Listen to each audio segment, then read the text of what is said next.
व्यक्ति जान पड़ती हो, फिर भी ये नहीं जानती हो कि राजपुरुषों के अधिकार बहुत दूर तक जाते हैं। मुझे देर हो रही है, यह हरिण शावक मुझे दे दो।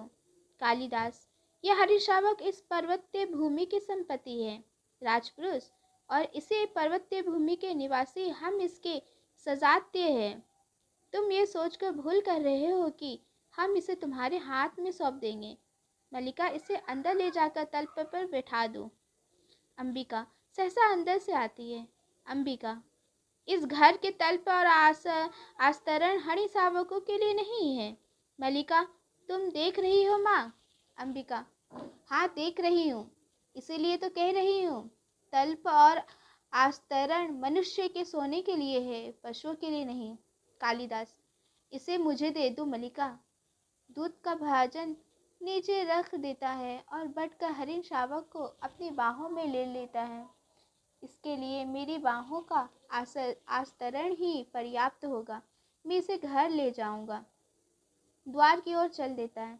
दंतुल, और राजपुरुष दंतुल तुम्हें ले जाते देखता रहेगा।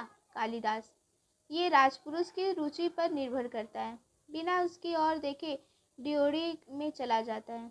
दंतुल, राजपुरुष की रुचि अरुचि का क्या होती है? संभवतः इसका परिचय तुम्हें देना अवश्य होगा। कालिदास बाहर चला जाता है, केवल उसका शब्द ही सुनाई देता है। कालिदास, संभवतः। दंतुल, संभवतः?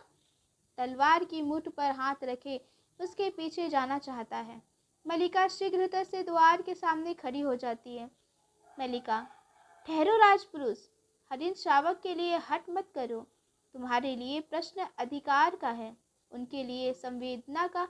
कालिदास निस्वार्थ होते हुए भी तुम्हारे शस्त्र की चिंता नहीं करेगा। दंतुल, कालिदास, तुम्हारा अर्थ है कि मैं जिनसे हरिण शावक के लिए तर्क कर रहा था वे कभी कालिदास है? मल्लिका, हाँ हाँ, परंतु तुम कैसे जानते हो कि कालिदास कवि है?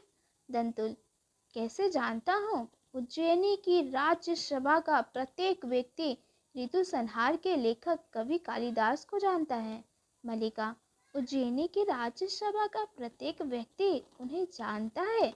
दंतुल, सम्राट ने स्वयं ऋतु संहार पढ़ा और उसकी प्रशंसा की है, इसीलिए आज उज्जैनी का राज्य ऋतु संहार के लेखक का सम्मान करना और उन्हें राजकवि का आसन देना चाहता है।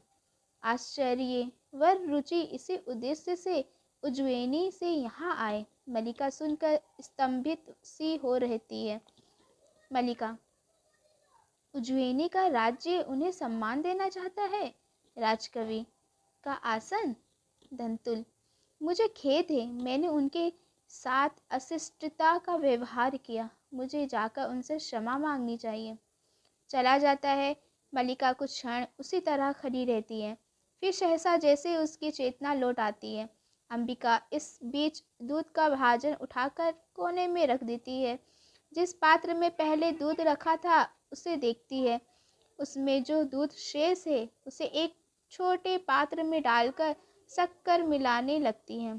हाथ ऐसे स्थिर है जैसे वे अंदर ही अंदर बहुत उत्तेजित हो। मल्लिका निचला होठ दांतों में दबाए दौड़कर उसके निकट आती है। मल्लिका, तुमने सुना माँ?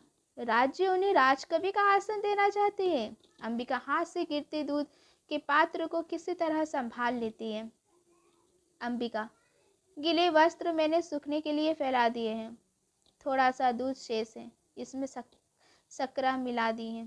मल्लिका, तुमने सुना नहीं माँ, राजपुरुष क्या कह रहा था?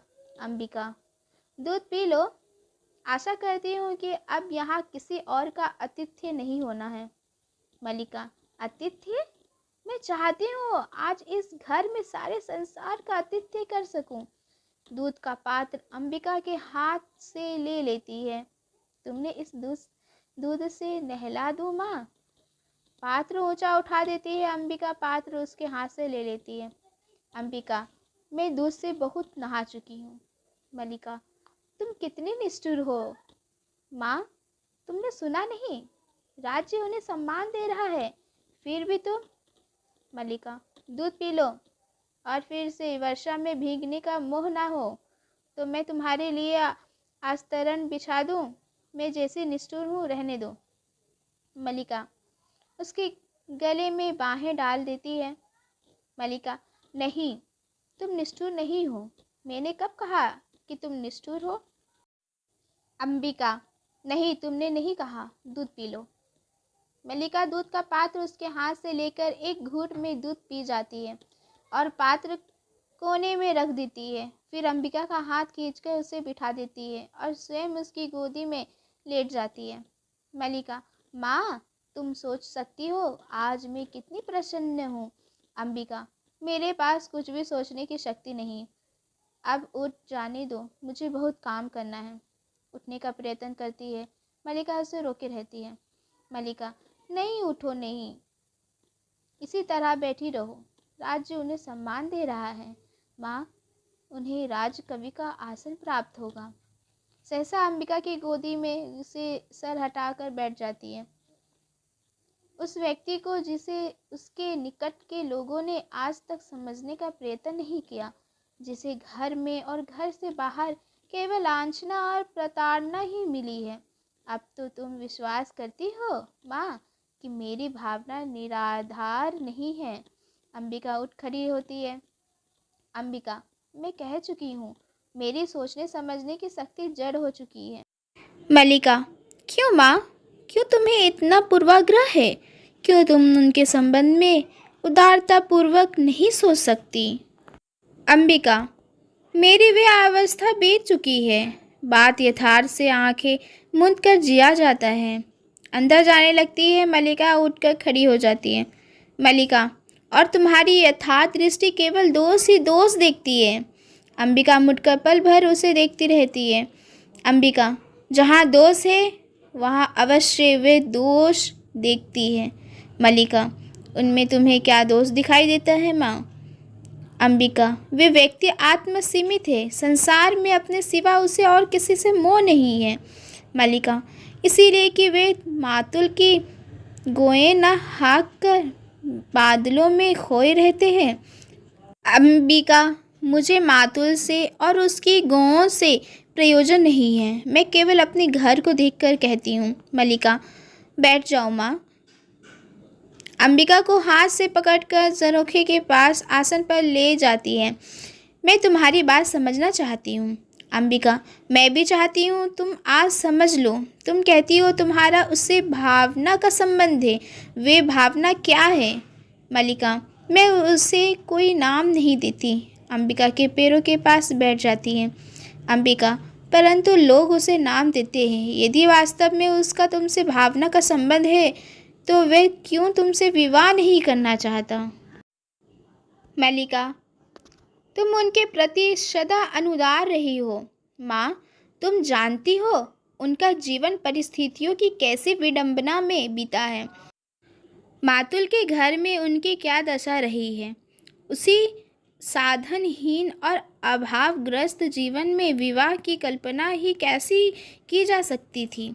अंबिका और अब जबकि उसका जीवन साधनहीन और अभावग्रस्त नहीं रहेगा। मलिका कुछ क्षण चुप रहकर अपने पैरों को देखती रहती है। किसी साधन से बचने के लिए अभाव जितना बड़ा कारण होता है, अभाव की पूर्ति उससे बड़ा कारण बन जाती है। मलिका ये तुम्हारी नहीं विलोम की भाषा है। अंबिका मैं ऐसे व्यक्ति को अच्छी तरह समझती हूँ।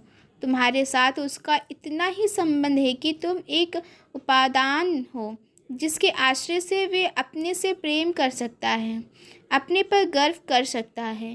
परंतु तुम क्या सजीव व्यक्ति नहीं हो? तुम्हारे प्रति उसका ये तुम्हारा कोई कर्तव्य नहीं है?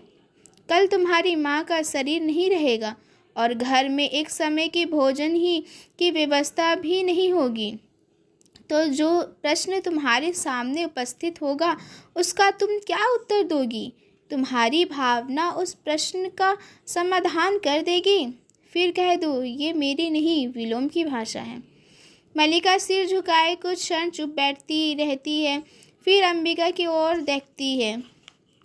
मलिका माँ आज तक का जीवन किसी तरह बीता ही है, आगे का भी बीत जाएगा। आज जब उसका जीवन एक नई दिशा ग्रहण कर रहा है, मैं उनके सामने अपने स्वार्थ की घोषणा नहीं करना चाहती। बाहर से मातुल के शब्द सुनाई देने लगते हैं। मातुल, अंबिका, अंबिका, घर में हो कि नहीं? अंबिका और मल्लिका ड्योढ़ी की ओर देखती है। मातुल अस्त व्यस्त सा आता है। मातुल, हो, घर में ही हो। मैं आज सारे ग्राम में घोषणा करने जा रहा हूँ कि मेरा इस कालिदास नामधारी जीव से कोई संबंध नहीं। मल्लिका, क्या हुआ है? आर्य मातुल, मातुल, मैंने इसे पाला पोसा बड़ा किया, क्या इसी दिन के लिए कि ये इस तरह कुलद्रोही बने? मल्लिका, परंतु उन्होंने तो सुना है राज्य की ओर से सम्मानित किया जा रहा है, उज्जैनी से कोई आचार्य आए हैं। मातुल, यही तो कह रहा हूँ, उज्जैनी से कोई आचार्य आए हैं। मल्लिका, परंतु आप तो कह रहे हैं। मातुल, मैं ठीक कह रहा हूँ, आचार्य कल ही इसे अपने साथ उज्जैनी ले जाना चाहते हैं। मल्लिका, किंतु? मातुल, 2 रथ, रतवाह और 4 अश्वारोही उनके साथ थे। मैं तुमसे नहीं कहता था अंबिका कि हमारे प्रतिमा के एक दोहित्र का पुत्र गुप्त राज्य की ओर से शकों से युद्ध कर चुका है। अंबिका, तुम अपने भगिनी की बात कर रहे थे? मातुल, उसी की बात कर रहा हूँ अंबिका। तुम समझो कि एक तरह से राज्य की ओर से हमारे वंश का सम्मान किया जा रहा है और वे वंशावतन कहते हैं। मुझे ये सम्मान नहीं चाहिए। मल्लिका सहसा उठकर खड़ी हो जाती है। मैं राजकीय मुद्राओं से कृत होने के लिए नहीं हूँ। उत्तेजना में एक कोने से दूसरे कोने तक टहलने लगता है। मल्लिका कुछ क्षण विस्तृत सी खड़ी रहती है। मल्लिका, वे राज के सम्मान को स्वीकार नहीं करना चाहते। मातुल, मेरी समझ में नहीं आता कि उसने कार्य विकार्य की क्या बात है। सम्मान मिलता है, ग्रहण करो, नहीं कविता का मूल्य ही क्या है। मल्लिका, कविता का कुछ मूल्य है आर्य मातुल, तभी तो सम्मान का भी मूल्य है। मैं समझती हूँ कि उनके हृदय में ये सम्मान कहाँ छुपता है। अंबिका कुछ सोचती सी अपने अंशुक को उंगलियों में मसलने लगती है। अंबिका, मैं तुम्हें विश्वास दिलाती हूँ कि वे उज्जैनी अवश्य जाएगा। मातुल उसी तरह टहलता रहता है। मातुल, अवश्य जाएगा? वे लोग इसके अनुचर हैं जो अभी स्तुति करके इसे ले जाएंगे। अंबिका, सम्मान प्राप्त होने पर सम्मान के प्रति प्रकट की गई उदासीनता व्यक्ति के महत्व को बढ़ा देती है। तुम्हें प्रसन्न होना चाहिए कि तुम्हारा भगिना लोकनीति में निष्णाता है। मातुल सहसा रुक जाता है। मातुल, ये लोकनीति है तो मैं कहूँगा कि लोकनीति और मूर्ख नीति दोनों का एक ही अर्थ है। फिर टहलने लगता है। जो व्यक्ति कुछ देता है, धन हो या सम्मान हो, वे अपना मन बदल भी सकता है और बदल गया तो बदल गया। फिर रुक जाता है। तुम सोचो कि सम्राट रुष्ट भी तो हो सकते हैं कि एक साधारण कवि ने उनका सम्मान स्वीकार नहीं किया। निक्षेप बाहर से आता है। निक्षेप, मातुल, आप अभी तक यहाँ हैं और आचार्य आपकी प्रतीक्षा कर रहे हैं। मातुल, और तुम यहाँ क्या कर रहे हो? मैंने तुमसे नहीं कहा था कि जब तक मैं लौट कर ना आ जाऊँ तुम आचार्य के पास रहना। निक्षेप, परंतु ये भी तो कहा था कि आचार्य विश्राम कर चुके तो तुरंत आपको सूचना दे दूँ। मातुल, ये भी कहा था, किंतु वह भी तो कहा था। ये कहा तुम्हारी समझ में आ गया, वह नहीं आया। निक्षेप, किंतु मातुल, मातुल, किंतु क्या? मातुल मूर्ख है।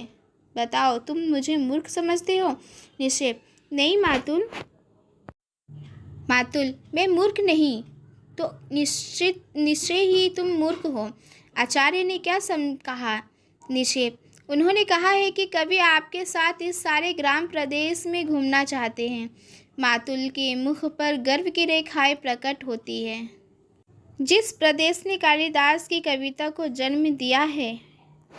मातुल के मुख की रेखाएं वितृष्णा की रेखाओं में बदल जाती हैं।